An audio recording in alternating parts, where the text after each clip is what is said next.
श्रीमती प्रियंका गांधी वाड्रा।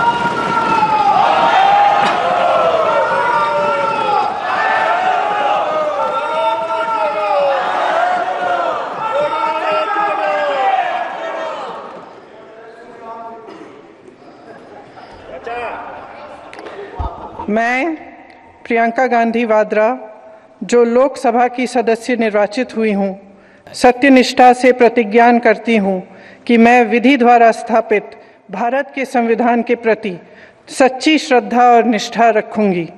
मैं भारत की प्रभुता और अखंडता अक्षुण्ण रखूंगी तथा जिस पद को मैं ग्रहण करने वाली हूँ उसके कर्तव्यों का श्रद्धापूर्वक निर्वहन करूंगी। जय हिंद।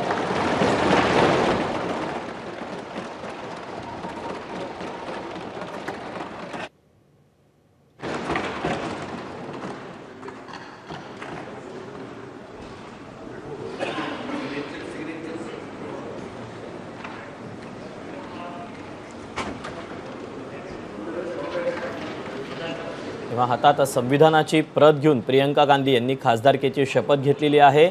केरळमधल्या वायनाड या मतदारसंघामध्ये नुकतीच पोटनिवडणूक पार पडलेली होती आणि या पोटनिवडणुकीमध्ये प्रियंका गांधी यांना काँग्रेसनं मैदानात उतरवलेलं होतं। प्रियंका गांधींची ही पहिलीच निवडणूक आहे आणि या पहिल्या निवडणुकीमध्ये त्यांनी जवळपास 3.5 लाखाहून अधिक मताधिक्य घेत त्या विजयी झालेल्या आहेत आणि आता संसदेचं सध्या हिवाळी अधिवेशन सुरू आहे। या हिवाळी अधिवेशनादरम्यानच ज्या पोटनिवडणुका झालेल्या होत्या या पोटनिवडणुकीमध्ये त्या खासदारांना शपथ दिली जाईल।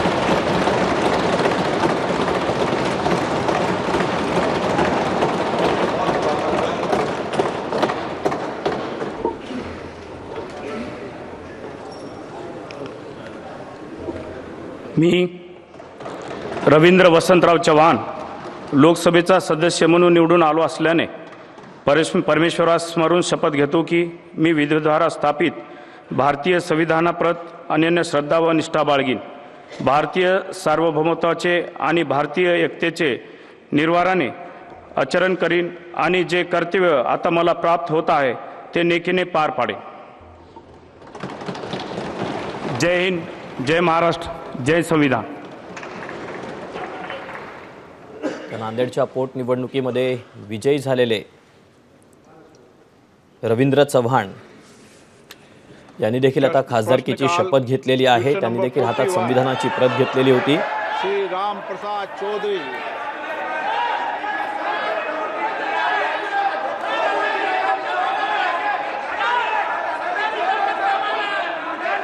राम जी, माननीय मंत्री जी,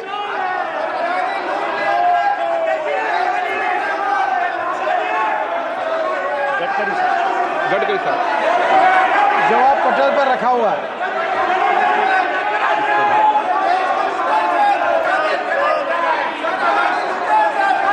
श्री प्रदीप पुरोहित,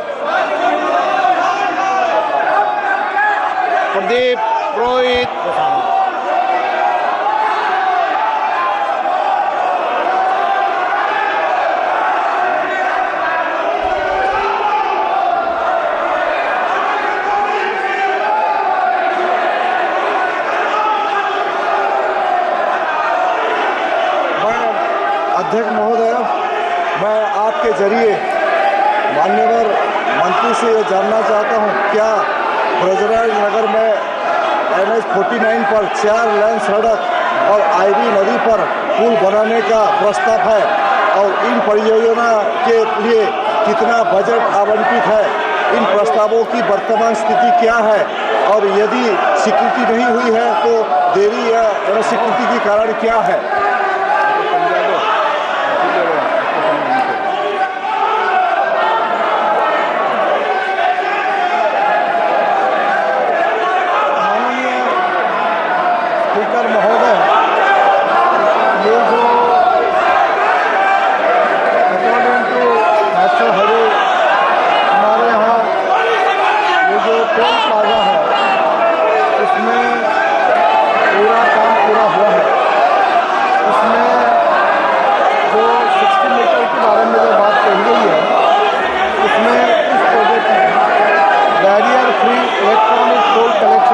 लोकसभेचं कामकाज सुरू होताच विरोधकांनी गोंधळ घालायला सुरुवात केलेली आहे।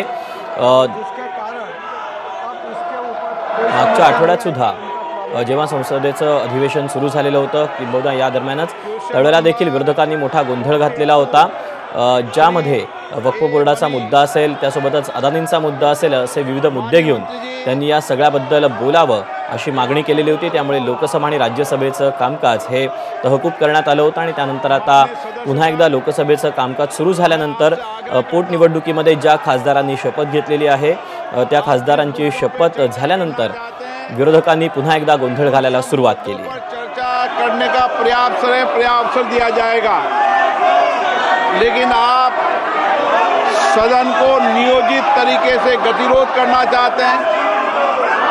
देश की जनता ने बड़ी आकांक्षाओं अपेक्षाओं के साथ आपको सदन में भेजा है। आप उनके मुद्दे उठाएं, अपने क्षेत्र की समस्याओं को उठाएं, अभाव को उठाएं।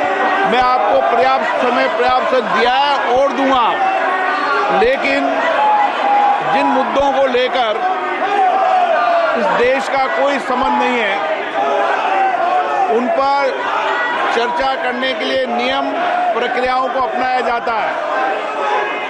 मेरा आपसे आग्रह है कि आप अपने अपने सीट पर जाकर बैठें।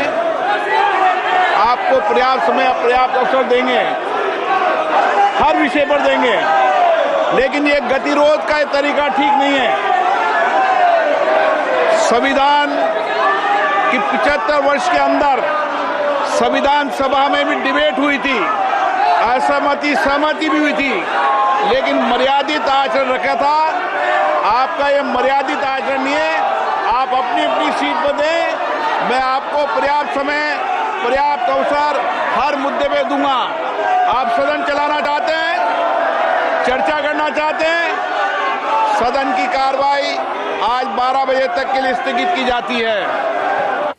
तेव्हा अदानींवरील आरोपांवरून विरोधकांनी गोंधळ घातलेला आहे आणि लोकसभेचं कामकाज पुन्हा 12 वाजेपर्यंत तहकूब करण्यात आलेलं आहे। लोकसभेचे अध्यक्ष ओम बिर्ला यांनी हे कामकाज तहकूब केलेलं आहे। लोकसभेचं कामकाज सुरू होताच अदानींवरील आरोपांवरून चर्चेची मागणी त्यांनी केलेली आहे आणि या सगळ्या दरम्यान गदारोळ करणं योग्य नसल्याचं अध्यक्षांनी या दरम्यान विरोधकांना समजावून सांगितलंय। एबीपी माझा, उघडा डोळे बघा नीट।